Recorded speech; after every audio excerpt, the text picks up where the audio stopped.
नमस्कार, city post live में आपका स्वागत है। मैं हूं अनुराग। पप्पू यादव जो बार बार खुलासा करते रहते हैं सरकार के खिलाफ, बड़े बड़े खुलासे करते रहते हैं। बिहार में जो कांड हुआ, मधुबनी कांड की बात हो या फिर और भी जो कांड हुए, या फिर जो इंस्पेक्टर की हत्या कर दी गई भीड़ के द्वारा पीट कर, इन तमाम मामलों में पप्पू यादव सरकार के खिलाफ आक्रामक हैं। इस बीच कोरोना को लेकर उन्होंने बड़ा खुलासा किया है। जी हाँ, पप्पू यादव बिल्कुल अगर कहा जाए सरकार पर आक्रामक मुद्रा में है। तमाम मामलों में उनकी टीम भी गई थी जगह जगह पर, मधुबनी की बात हो या फिर नवादा हो या फिर किशनगंज का मामला हो, तमाम मामलों में उनकी टीम ने दौरा किया था मौके का और जानकारी जुटाई थी। तो उस आधार पर पप्पू यादव ने सरकार पर हमला तो बोला ही बोला है। अब कोरोना के मामले में सरकार को घेरा है, केंद्र सरकार को भी घेरा है। दरअसल जिस तरह से आप देख रहे हैं कि कोरोना के बीच में चुनाव संपन्न कराए जा रहे हैं, और सबसे बड़ी बात जो हरिद्वार में कुंभ मेले का आयोजन किया गया है। कुंभ मेले के आयोजन में आप भीड़ जिस तरह की जुट रही है वो भी देख रहे होंगे, और भीड़ जुटने के बाद तो बात है। और उसके अलावा जो हरिद्वार यानी उत्तराखंड के जो सीएम हैं, जो नए सीएम बने हैं तीरथ सिंह रावत, जो पहले ही दिनों से विवादों में घिरे हुए हैं, उन्होंने कोरोना पर एक और बड़ी बात कह दी कि गंगा स्नान करने से सब कोरोना ठीक हो जाता है। इस तरह के बयानबाजी कर रहे हैं जो उत्तराखंड के मुख्यमंत्री हैं।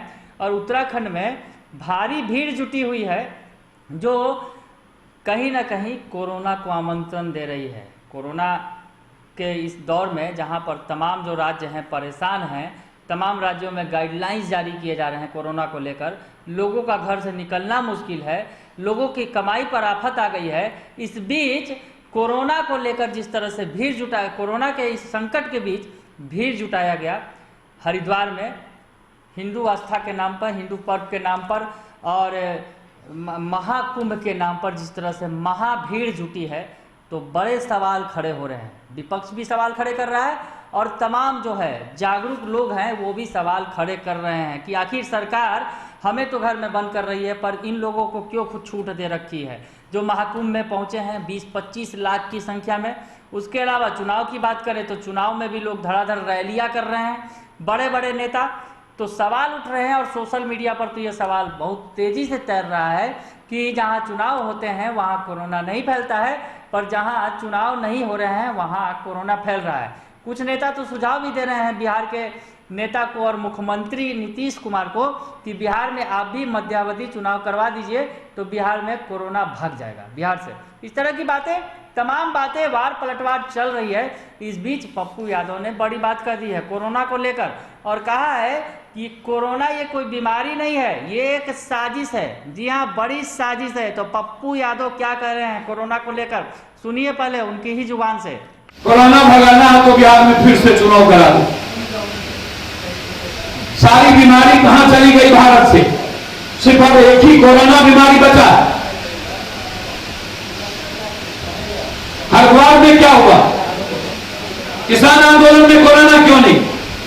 और मुख्यमंत्री कहता है कि गंगा मैया सब ठीक कर देगा, कोई दौड़ी नहीं। तो फिर ये डर और खौफ क्यों? और जब दूसरों को आप जेल भेजते हो, फाइन करते हो, तो नेता हाईकोर्ट ने भी कहा, सुप्रीम कोर्ट भी कहा कि यदि मास्क नहीं लगाइएगा तो मैं आपको बैन कर दूंगा। क्यों नहीं हुआ? चुनाव आयोग ने कहा मास्क नहीं लगाइएगा तो चुनाव सभा नहीं होगी। क्यों नहीं बैन हुई? पप्पू यादव, अमित शाह जी, नरेंद्र मोदी, उत्तराखंड के मुख्यमंत्री पर केस नहीं होगा। नॉर्वे का राष्ट्रपति पर जब 1,70,000 का फाइन हो सकता है, तो भारत के नेताओं पर क्यों नहीं? सिर्फ आम आदमी के लिए कोरोना का डर क्यों? इसमें बड़ी साजिश है, ड्रग्स माफिया इन्वॉल्व है, इसमें कई व्यवस्था इन्वॉल्व है। और लगातार गुजरात में और उत्तराखंड में, दिल्ली में लाश की ढेर लगी हुई है, जलने का कोई व्यवस्था नहीं है, शमशान कम पड़ गया। इसको दिखाएगा, इसलिए नीतीश जी से कहेंगे सरकारी पैसे को क्वारंटाइन में ना लगाते हुए क्वारंटाइन मत बनाइए। प्रवासियों को 6-6 हजार रुपया उसके घर में आप 25 तारीख को देने की व्यवस्था करिए, अन्यथा हम आंदोलन करेंगे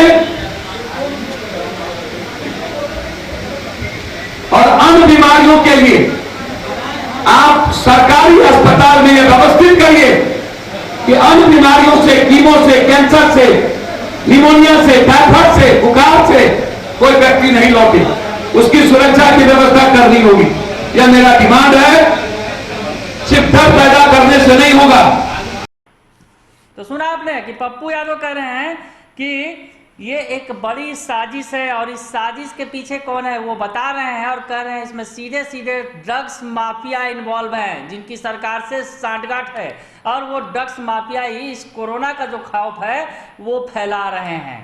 पूरे देश में फैलाया जा रहा है कोरोना का खौफ और पप्पू यादव ये सवाल भी खड़ा कर रहे हैं साथ ही साथ कि आखिर हरिद्वार में जो कुछ हो रहा है, कुंभ स्नान हो रहा है, तो वहां पर कोरोना क्यों नहीं है, वहां पर कोरोना का खौफ क्यों नहीं है, और साथ ही साथ जहां चुनाव हो रहे हैं वहां पर कोरोना क्यों नहीं है, बिहार में ही कोरोना क्यों है, जबकि सुप्रीम कोर्ट का कहना है कि मास्क नहीं लगाने पर केस किया जाना चाहिए। तो बड़े बड़े नेता जो रैलियों में जा रहे हैं, बिना मास्क की रैलियां कर रहे हैं, तो उन पर केस क्यों नहीं हो रहा है। तमाम तरह के सवाल उठा रहे हैं पप्पू यादव, घेर रहे हैं केंद्र के नेताओं से लेकर बिहार तक के नेताओं को कि आखिर कोरोना पर ये तमाम नेता कर क्या रहे हैं। राजनीति हो रही है केवल, और कोरोना जो है एक साजिश है, बस वो बता रहे हैं कि ये साजिश है कोरोना, और ड्रग्स माफिया के साथ साथ और भी कई माफिया तत्व इसमें जुड़े हुए हैं जो सरकार के साथ मिलकर कोरोना का डर फैला रहे हैं,